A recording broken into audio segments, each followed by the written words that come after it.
Bueno, vamos a ver ahora la segunda parte de adyuvantes en dolor. Vamos a tratar en esta oportunidad los antiepilépticos y vamos a seguir con la modalidad previa con casos clínicos. Este caso clínico se trata de un paciente masculino de 45 años de edad que consulta por dolor en el hemitórax derecho.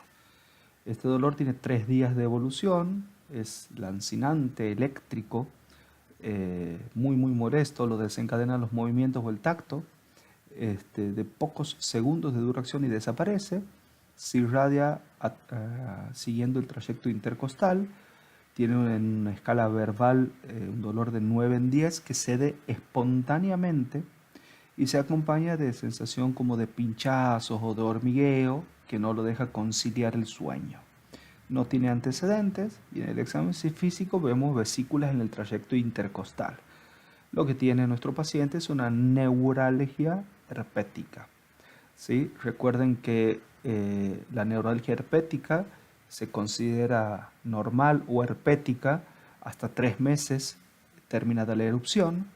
Posterior a los 3 meses ya hablamos de neuralgia post-herpética, la cual puede durar muchísimo tiempo, ¿sí? Pero bueno, en principio nuestro paciente tiene una neuralgia herpética. Ustedes saben que el herpesvirus es un virus neurotrófico, ¿sí? Y que puede generar daños de la vaina de mielina. Y nuestros nervios tienen canales de sodio, ¿sí? En los cuales va a haber un intercambio de potencial a través del cual va a pasar el impulso nervioso. Entonces estos canales de sodio son fundamentales en los nervios sensitivos para la transmisión del impulso doloroso. Lo que hace el virus es dañar el nervio y esto podríamos verlo en otras circunstancias, por ejemplo, en una neuropatía compresiva, en una neuropatía carencial, como puede ser un alcohólico, ¿sí? En muchos tipos de neuropatías metabólicas, como la diabetes, pero bueno, aquí elegimos como ejemplo una neuropatía infecciosa como es la herpética. Y lo que va a generar este paciente como fenotipo doloroso, ¿sí? Son descargas ectópicas de canales de sodio. Es decir, nuestro nervio está formado por múltiples fibras, ¿sí? No solo sensitivas, sino también motoras y vegetativas, pero las fibras sensitivas, ¿sí? De tacto o mielínicas gruesas y las amielínicas, ¿sí? El impulso se va a trasladar a través de canales de sodio, pero como fue agredida por esta enfermedad viral, hay alteración, noxia y muerte neuronal, ¿sí? Con síntesis de canales de sodio, ¿sí? Alterados en su calidad y su cantidad, ¿sí? Entonces uno podría decir que uno de estos canales de sodio son normales y el resto patológicos, y uno entiende por sinapsis eh, el pasaje de información de neurona a otra a través de neurotransmisores. Es una conexión química la sinapsis. Y la efapsis es una conexión eléctrica entre neuronas que puede ser, por ejemplo, a través de canales de sodio. Entonces, normalmente para que haya una transmisión eléctrica debe haber un estímulo o un impulso. Cuando hablamos de descargas ectópicas, es de descargas sin estímulo. Y esto se llama transmisión efáptica, que puede ir en el trayecto de una neurona o incluso de una neurona a la neurona contigua, ¿sí? Y esto se llama transmisión efáptica cruzada. Entonces, cuando uno interroga al paciente y tiene dolor tipo descarga eléctrica, tipo pinchazo, de poco tiempo de duración, uno piensa que hay canales de sodio que están descargando en forma ectópica, y esta característica de dolor le llamamos así, ¿sí? Dolor por descargas de canales de sodio o descargas ectópicas de canales de sodio, y sabemos que es una transmisión efáptica. Otro ejemplo de esto es, por ejemplo, la neuralgia trigeminal, ¿sí? Entonces, está claro lo que son las transmisiones efápticas. Lo que debemos hacer con este fenotipo de dolor es bloquear los canales de sodio. Y ahí es donde aparecen algunos antiepilépticos cuyo mecanismo de acción principal es bloqueo de los canales de sodio. El prototipo de este fármaco es la carbamazepina. Por ejemplo, en neuralgia de trigémino es de primera línea. Y también en cualquier paciente con dolor tipo crisis lancinante, como podría ser el paciente de nuestro caso clínico. Tengan en cuenta que muchas veces la carbamazepina es la primera elección, pero lo que limita colocar el fármaco son sus efectos adversos. Entonces a veces utilizamos fármacos menos eficaces que la carbamazepina, pero también con menos posibilidad de efectos adversos. Entonces uno siempre debe tener en la balanza esta ecuación.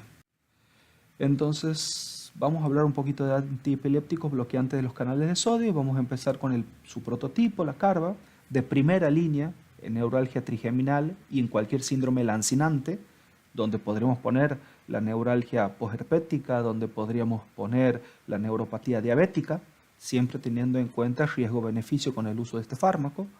Bloquea los canales de sodio, se metaboliza en el hígado y es un fármaco hepatotóxico, ¿sí? La dosis analgésica es entre 400 y 1200 miligramos y tiene muchísimas interacciones farmacológicas, lo que le hace un fármaco complejo de usar.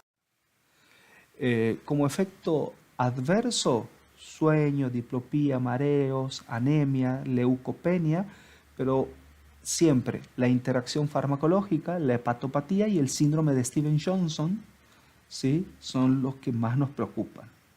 En términos de utilidad, miren, el número necesario para tratar para neuralgia de trigémino es casi 1.7. Eso quiere decir que trata a un paciente, mejora a un paciente. Para neuropatía diabética, 2.3, mejor que la amitriptilina. Sin embargo, las guías la prefieren a la amitriptilina porque tiene menos efectos adversos que la carbamazepina. Post-ACV de 3.4, en migraña de 1.6, o sea que es un fármaco con un muy buen NNT. Vuelvo a repetir, sus efectos adversos es lo que limita su uso. Como efecto adverso más grave, ¿sí?, el compromiso hepático y el síndrome de Stevens-Johnson, ¿sí?, que es un compromiso cutáneo y mucosas que se asemeja a un gran quemado, que tiene una gravedad muy, muy importante, con una mortalidad y una morbilidad muy, muy importante. Cabe aclarar que síndrome de Stevens-Johnson puede hacer cualquier paciente con cualquier fármaco, si bien los fármacos con anillo aromático en su estructura química lo hacen con más frecuencia. El Stevens-Johnson se puede ver con antiepilépticos, con antibióticos, con analgésicos, con cualquier fármaco. Algunos, ¿sí?, los generan con más frecuencia que otros, ¿sí? La oxcarbazepina es una muy buena opción a la carbamazepina. Tiene menos impacto sobre el hígado, menos impacto sobre el metabolismo de otros fármacos, menos anemia, menos Stevens-Johnson. La verdad que tiene todas las propiedades beneficiosas de la carba sin tantos efectos adversos. Sí, es mucho más costosa. La dosis inicial ronda los 300 a 600 miligramos en 2 tomas por día. Entonces, una alternativa a la carbamazepina es la oxcarbazepina y anda muy, muy bien. Tiene menos efectos adversos en términos de hiponatremia, confusión, depresión, ¿sí?, menos vértigo, menos somnolencia. Entonces, si uno pudiese elegir una u otra, sin lugar a duda, elegiríamos la oxcarba. Ácido valproico. El ácido valproico también bloquea los canales de sodio, pero además sí es un agonista GABA, ¿sí?, por lo que tiene otros efectos positivos. Suele iniciarse con 500 miligramos, ¿sí?, y dentro de sus efectos adversos es hepatotóxico, con una hepatotoxicidad potencialmente letal, por lo que hay que hacer controles seriados, y es orexígeno, aumenta el apetito, por lo que puede generar aumento ponderal.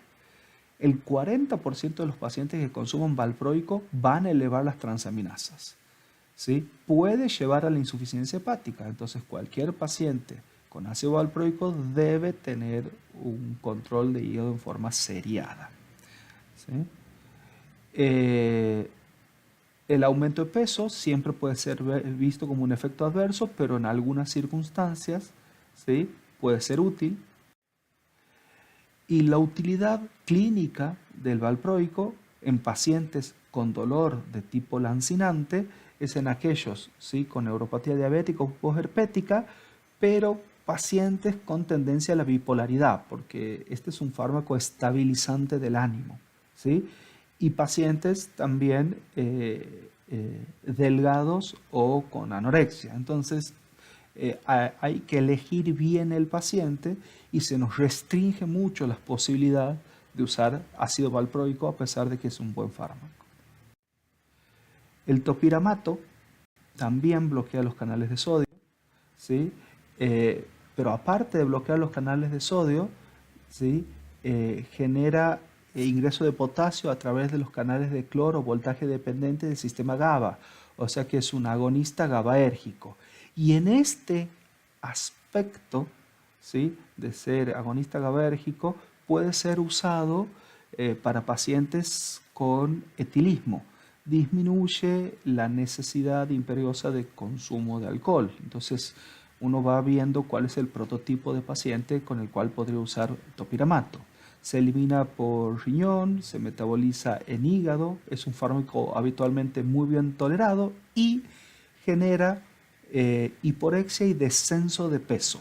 Es más, hoy es uno de los fármacos que se usa para el descenso de peso con un nivel de evidencia intermedio, diríamos. Entonces, ¿cuál sería el paciente prototipo para usar topiramato? Bueno, una polineuropatía diabética o una neuralgia con dolor tipo lancinante, tipo canal de sodio, pero con un trastorno psiquiátrico asociado a etilismo, ¿sí?, que necesite descender de peso y es uno de los mejores fármacos preventivos para cefalea tensional. Quizás en términos de dolor, el uso más importante del topiramato sea como preventivo jaquecoso.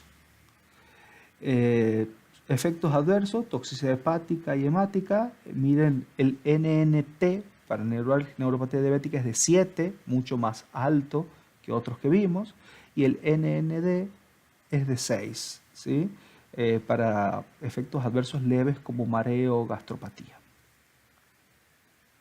Entonces, muchas veces el valproico queda muy restringido, ¿sí?, por sus efectos adversos y por el prototipo de paciente en el que lo usaría, y el topiramato lo usamos muchísimo en dolor, pero no tanto por su efecto para dolor tipo bloqueante de sodio, sino por su efecto preventivo migrañoso.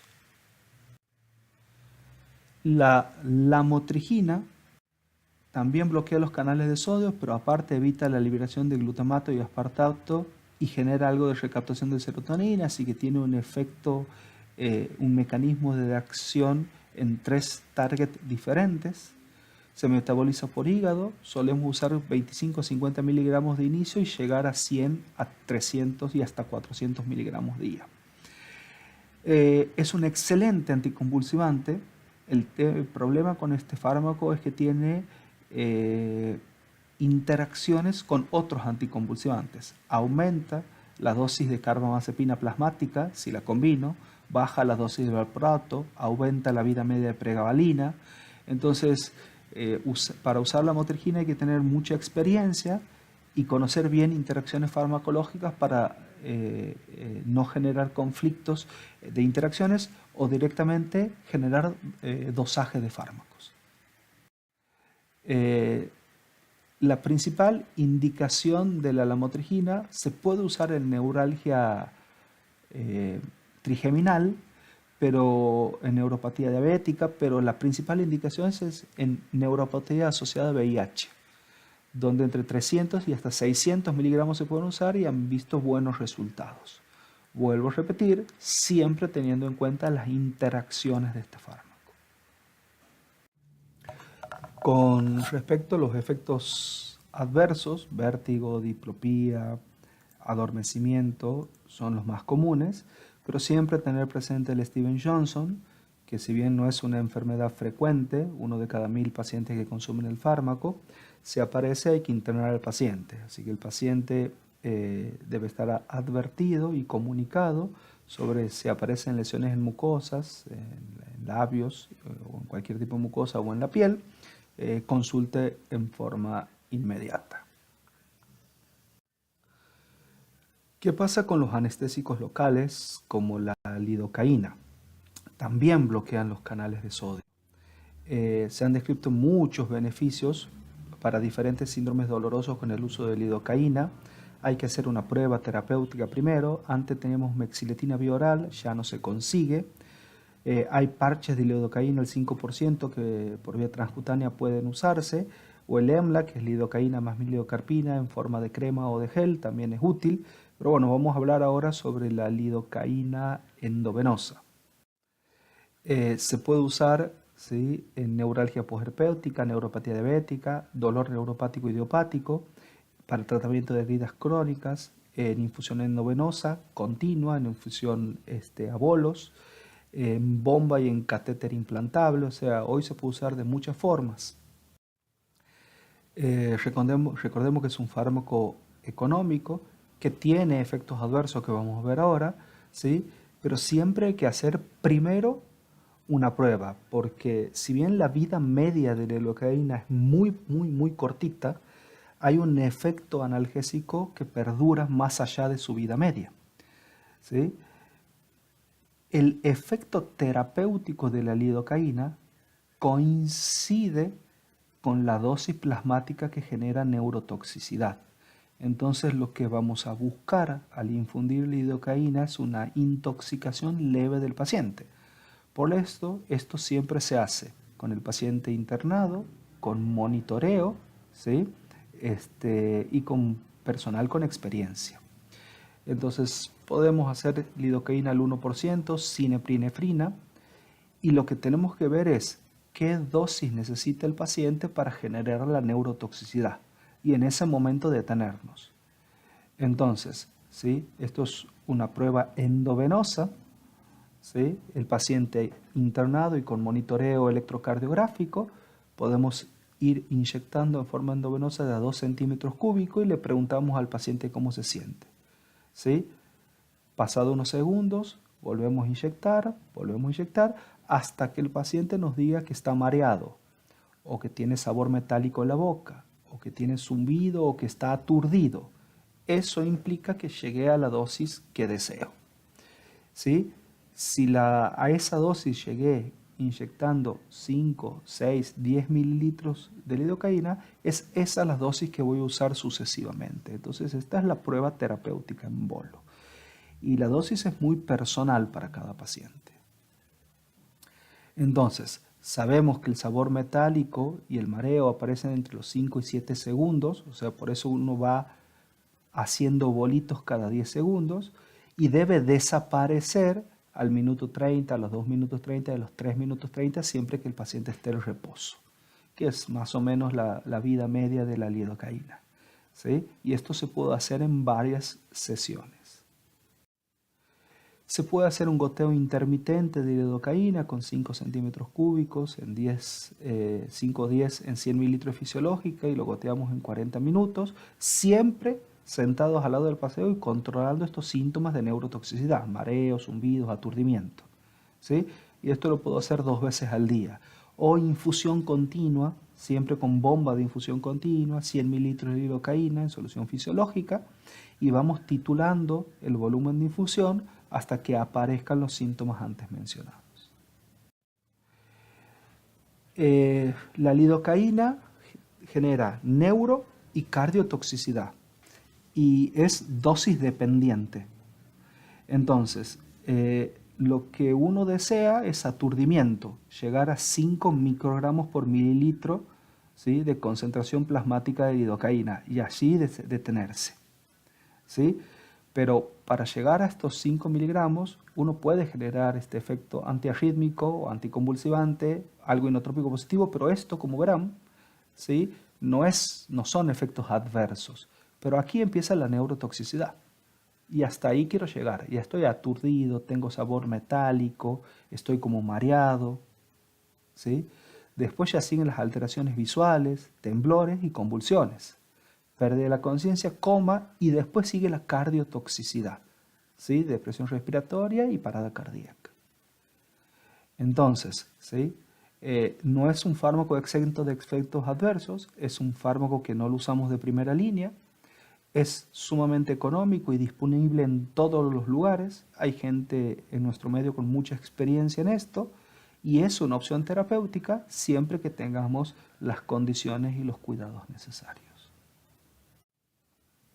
Entonces, lo que vimos aquí sobre bloqueantes de los canales de sodio, primero, el paciente tiene que tener un fenotipo de dolor tipo descarga eléctrica, tipo quemazón, tipo lancinante de pocos segundos de duración. Y la fenatoína es poco útil, el valproico en este caso sí, en pacientes con bipolaridad, y recordar que pueden generar aumento de peso. El topiramato, útil en etilistas y genera descenso de peso y un muy buen preventivo migrañoso. La lamotrigina en pacientes vinculados a neuropatía por VIH y la edocaína en cualquier neuropatía tipo dolor de canal de sodio, ¿sí? Pero con los cuidados que mencionamos hace un momento. Vamos a ver otro caso clínico. Esta se trata de una mujer de 35 años de edad que consulta por dolor generalizado. Me duele todo.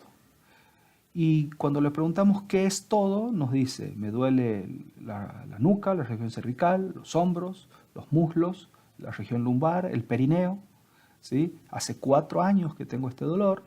En términos de escala verbal es un dolor moderado de 6/10, que aumenta cuando hace frío, cuando se expone a situaciones de estrés, mejora cuando logra dormir con calor local y se acompaña de síndromes funcionales del dolor. Los síndromes funcionales son síndromes que alteran la calidad de vida. Entre los síndromes funcionales que tiene nuestra paciente tiene insomnio, tiene cefalea crónica diaria, ¿sí? Bruxismo, que le genera dolor facial y disfunción de la articulación temporomandibular, cruje cada vez que abre la boca, ¿sí? Colon irritable, que alterna constipación y diarrea, cistitis intersticial, es disuria, dolor al orinar, pero con todos los cultivos negativos. Tiene vulvodinia, dispareunia y anorgasmia, por lo que ha perdido su vida sexual. Ese agotamiento o dificultad para concentrarse, la que llamamos fever fog, y sensibilidad química múltiple. La sensibilidad química múltiple es la intolerancia a dosis infraterapéuticas casi de cualquier fármaco. Entonces le damos paracetamol, 1/4 de comprimido de 500 y le genera gastritis. Entonces esto es muy común en este tipo de pacientes, ¿sí? Por lo que las dosis con las que empezamos con estos pacientes muchas veces están por debajo del rango terapéutico y se va subiendo de a poco. Bueno, cuando las revisamos, le duelen los músculos y presionamos los músculos si son molestos. Y entonces, ¿cómo explicamos este lío, no? Le duele todo hace mucho tiempo y su calidad de vida realmente es muy mala. Entonces, lo que tiene nuestro paciente se llama sensibilización central. Es un tipo de dolor disfuncional, un dolor patológico. Esto es un dolor sin nocicepción, ¿sí? Entonces, así funciona una sinapsis del asta posterior normal. El área presinapsia secreta glutamato, el glutamato hacia la sinapsis e ingresa por el receptor AMPA hacia la postsinapsis. El receptor N-metil de aspartato suele estar bloqueado por un canal voltaje dependiente de magnesio, ¿sí? Ahora, ¿qué le pasa a nuestra paciente? Esta sinapsis funciona algo diferente. Primero, ¿sí? Hay aumento de calcio en el espacio sináptico y el calcio desplaza el magnesio que estaba bloqueando el receptor NMDA y ahora el NMDA está abierto. Entonces, gran parte de ese calcio ingresa a la postsinapsis. En la postsinapsis estimula la óxido nítrico sintetasa, estimula un gen que se llama CIFOS, y ese gen en forma antidrómica retrógrada, ¿sí? Hace entrar más calcio a un canal presináptico calcio dependiente que se llama subunidad, ¿sí? Donde tiene una subunidad 2-alfa gamma que vamos a ver que es nuestro sustrato terapéutico. El entrar calcio a la presinapsis, ¿sí? Me genera liberación de sustancia P y la sustancia P más glutamato. Más glutamato, ¿sí? Que va a pasar a la postsinapsis generando un impulso doloroso intenso con más sustancia P, más glutamato y un círculo vicioso difícil de parar. Entonces es una sinapsis llena de calcio que activa todo este sistema que hace entrar calcio a la pos y a la presinapsis y esto libera más sustancia P y más glutamato. Esto se llama sensibilización central y es el sustrato fisiopatológico de los dolores disfuncionales o dolores crónicos generalizados, como podría ser la fibromialgia. ¿Sí? La pregabalina, ¿sí? Como ejemplo de pentinoide, bloquea la subunidad 2-alfa gamma de este canal de calcio presináptico y al impedir que ingrese el calcio a la presinapsis, no pasa calcio a la postsinapsis y se detiene este círculo vicioso. Entonces, este fenotipo de dolor se llama dolor por sensibilización central y es un dolor donde duele todo, no se tolera nada, puede ir acompañado de ansiedad o insomnio, pero lo más característico es que va acompañado de múltiples síndromes funcionales que habrá que rastrear e investigar. Entonces, la sinapsis glutaminérgica es en la que estamos trabajando, el NMDA, ¿sí? Y los pentinoides es un grupo de fármacos donde hoy tenemos dos prototipos, la pregabalina y el gabapentin, y desde el punto de vista de su mecanismo de acción son idénticos. Ambos bloquean la subunidad 2-alfa delta, ¿sí? Del canal de calcio presináptico, impidiendo o reduciendo la liberación de glutamato y sustancia P hacia la sinapsis. O sea que, como vamos viendo, los pentinoides están indicados en este tipo de dolor, pero no son útiles en todo tipo de dolor porque por ahí hay un sobreuso de estos fármacos. Entonces, tengo mi paciente con injuria o con lesión, esto estimula la producción de canales de calcio, se transmite hacia la estrada dorsal, incrementa el número de canales de calcio, hay mayor flujo de calcio, hiperexcitabilidad neuronal y más sensibilidad dolorosa. Lo que hacen los pentinoides es bloquear estos canales de calcio a través de ese ligando 2-alfa delta, ¿sí? Y se bloquea toda la cascada que lleva a la sensibilización dolorosa. Gabapentin y pregabalina en términos de mecanismos de acción son similares, por lo tanto las indicaciones son similares y los efectos adversos parecidos, pero sí tienen una cinética o una absorción muy diferente. El gabapentin tiene un sistema de absorción saturable donde necesita una proteína que se genera en el tubo digestivo para ser absorbida. Por lo tanto, ¿sí? La posología del gabapentin es compleja. Es decir, uno tiene que empezar con dosis bajas, 100 miligramos cada 8 o 12 horas los primeros 3 días, dar tiempo que se genere esta proteína transportadora y después subir a 200 o 300 miligramos cada 8 horas y después a 600 miligramos cada 8 horas cada otros 3 días, entonces hay que ir subiendo la dosis. Si uno da directamente dosis elevadas el primer día, directamente no se van a absorber. Por supuesto, va a haber menos efectos adversos con el gabapentin, pero porque no se absorbe, también va a haber menos efecto analgésico. La pregabalina tiene una absorción lineal, donde se absorbe el 90%, ¿sí? Del fármaco ingerido, con una vida media cercana a 6 horas. Entonces, dicho esta diferencia, el gabapentin actúa a nivel de los canales de calcio, como ya hablamos, ¿sí? No tiene metabolismos activos, por lo que puede ser útil en insuficiencia renal, eso es idéntico para la pregabalina. Tiene este sistema de absorción saturable que hace que debamos empezar con dosis pequeñas y la dosis la tengamos que ir aumentando cada 3 o 4 días con una dosis máxima cercana a 3.600 miligramos. ¿Sí? Tiene muy pocas interacciones farmacológicas, lo que lo transforma en muy buen fármaco. Lo incómodo del gabapentin es la posología, cómo tengo que darlo, sobre todo las primeras semanas. Puede dar mareos, ataques de somnolencia y algo de edema, pero la verdad que el NND es de 26. O sea, cada 26 pacientes va a aparecer un efecto adverso leve. Es un fármaco muy bien tolerado. La pregabalina funciona de la misma manera. La diferencia es que su absorción es lineal. Esto hace que el efecto analgésico sea más rápido, pero que también los efectos adversos sean más rápidos. Por eso algunos pacientes dicen que toleran mejor el gabapentin que la pregabalina, pero esto tiene que ver en realidad con cuánto se absorbe, cuánta dosis estoy usando. ¿Sí? Hay reportes de pregabalina de uso hasta 900 miligramos e incluso 1200 miligramos. Puede dar somnolencia, mareos, pero también tiene un muy buen NND, ¿sí? De 11. Uno de los efectos adversos más frecuentes que se ve sin lugar a dudas es el sueño y el mareo, y en tercer lugar el edema en miembros inferiores. Utilidad de los pentinoides: polineuropatía diabética, neuralgia posherpética, siempre fibromialgia, sobre todo aprovechando el efecto ansiolítico de estos dos fármacos, ¿sí? Pues suele ser muy útil. Pasamos al cuarto caso clínico. Se trata de un paciente masculino de 60 años que consulta por dolor en una úlcera en la cara externa del pie derecho. Muy doloroso, 8-10 en reposo y 10 en 10 durante la curación. Continuo, no logra precisar el carácter, le duele muchísimo, es lo único que nos dice. No se irradia, solo calma con medicaciones indicadas que son opioides.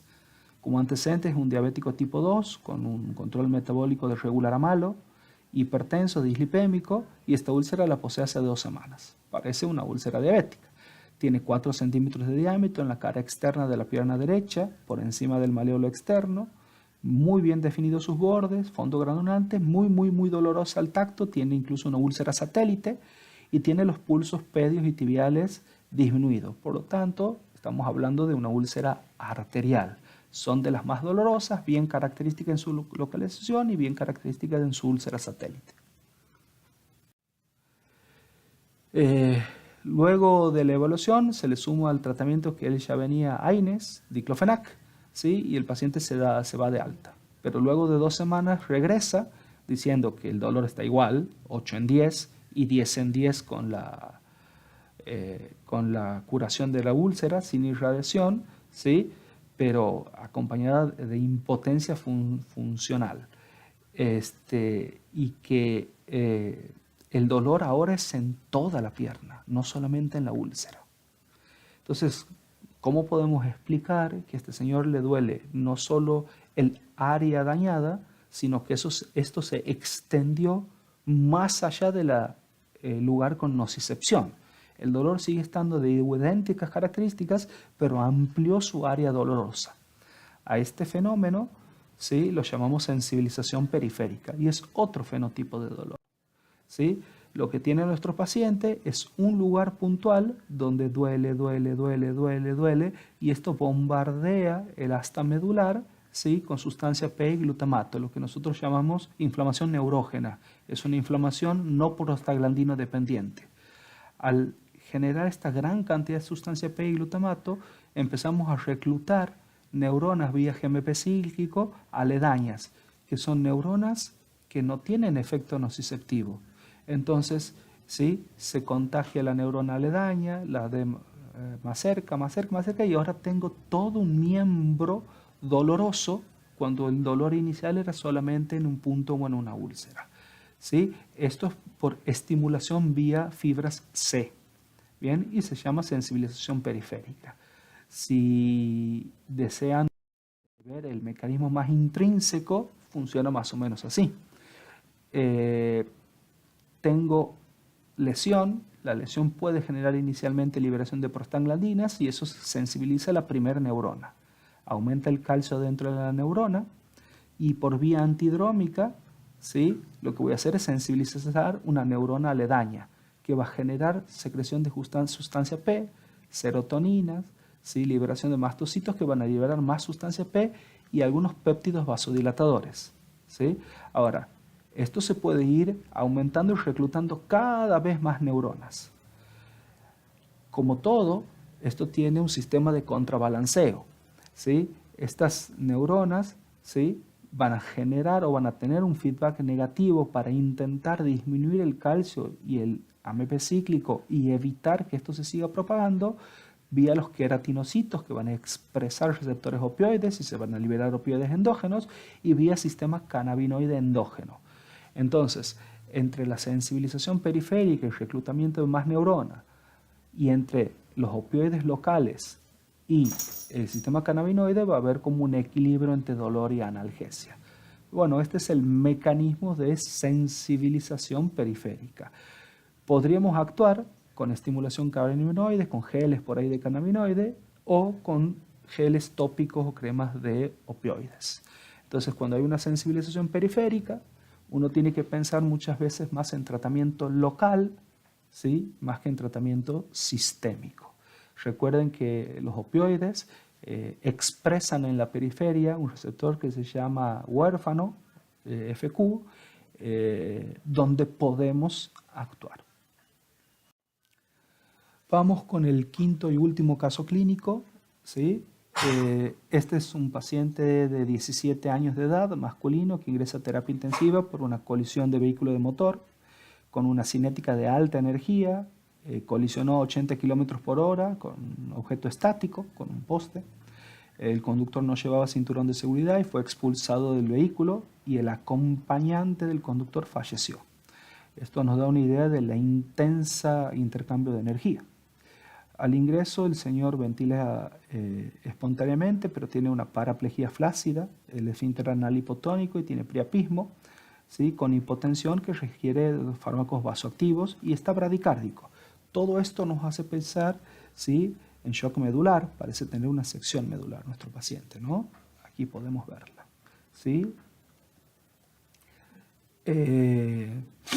Entonces tiene una sección medular completa a nivel de cervical 6. Luego de 2 semanas de internación en terapia intensiva, el Glasgow del paciente es 15 en 15, sigue con ventilación espontánea, pero el examen físico tiene esta paraplegia flácida, tiene el nivel sensitivo con anestesia por debajo del territorio cervical 6, pero tiene dolor muy intenso, 10 en 10, en cuello, nuca y región posterior de los brazos, desencadenados por el tacto, cualquier estímulo mínimo, ¿sí?, que no calma con nada y es así como terebrante.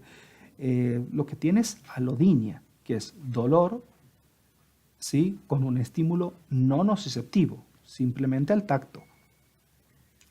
Entonces, si nosotros vemos el territorio C6, ¿sí?, por donde está el territorio C6 en la parte posterior, parece que al señor le está doliendo C6. Entonces, el señor tiene un dolor muy intenso que compromete, ¿sí?, lo que parece ser territorio un poquito por encima de C6, ¿sí?, y lo que nos preguntamos es qué está pasando. Y bueno, hay lo que se llama reorganización de las fibras A beta. Y esto sucede cuando hay injuria medular, que puede ser, en este caso, traumática, pero podrá ser metabólica por la diabetes, ¿sí?, podrá ser infecciosa de muchos tipos, ¿sí?, y donde yo tengo, ¿sí?, a través de las fibras A delta, información dolorosa que llega al asta posterior, lleno de información dolorosa, ¿sí?, y lo que se genera, ¿sí?, a nivel local es estimulación de la microglia con generación de factor de necrosis tumoral alfa, citoquinas, esto es la famosa información neurógena, con sustancia P, glutamato e interleuquinas, y se genera, ¿sí?, una conducción efáptica entre lámina 4 y lámina 5, donde una recibe estímulos nociceptivos y otra estímulos no nociceptivos, por lo que ahora, cada vez, ¿sí?, que quiero tocar, siento tacto y lo confundo con dolor. Entonces, esto genera alodinia. Se puede intentar en estos pacientes fármacos bloqueantes de los canales de sodio, como carbamazepina, lidocaína, valproico, topiramático, como ya hablamos. Pero la realidad es que para el dolor vinculado a sección medular y el dolor por desaferentación, como el dolor por amputación, no existe un fármaco con muy buena eficacia. Entonces todos los fármacos tienen una eficacia dudosa, a pesar de que el mecanismo de acción aquí también estaría vinculado a canales de sodio. Aquí la terapia farmacológica, ¿sí?, Podemos hacer combinaciones con opioides y combinaciones con antidepresivos y combinaciones, pero suele ser poco eficaz. Un breve resumen de lo que vimos, ¿sí? Para neuropatía diabética, ¿sí? Carbamazepina, bentinoides, topiramato, ¿sí? Hablando siempre de antipilépticos. Sabemos que los antidepresivos están dentro de las primeras indicaciones, ¿sí? Para neuralgia de trigémino, sin lugar a duda, carbamazepina la primera opción. Para neuralgia posherpética, carbamazepina y bentinoides, ¿sí? Para neuropatía vinculada a HIV, la motrigina. Y para dolor neuropático mixto, bentinoides o ácido valproico. Estas son las guías europeas de recomendación para neuropatía dolorosa de cualquier tipo, siempre antidepresivo tricíclico, eso es amitriptilina, algún pentinoide, pregabalina y eventualmente tramadol, y como nivel B, ¿sí? La motrigina. Para neuralgia posherpética, un antidepresivo tricíclico, ¿sí? Pentinoides, y nivel B de evidencia, lidocaína, capsaicina, tramadol, ¿sí? Y para neuralgia de trigémino, ¿sí? Carbamazepina en nivel de evidencia A y nivel de evidencia B, oxcarbazepina. Muchas gracias.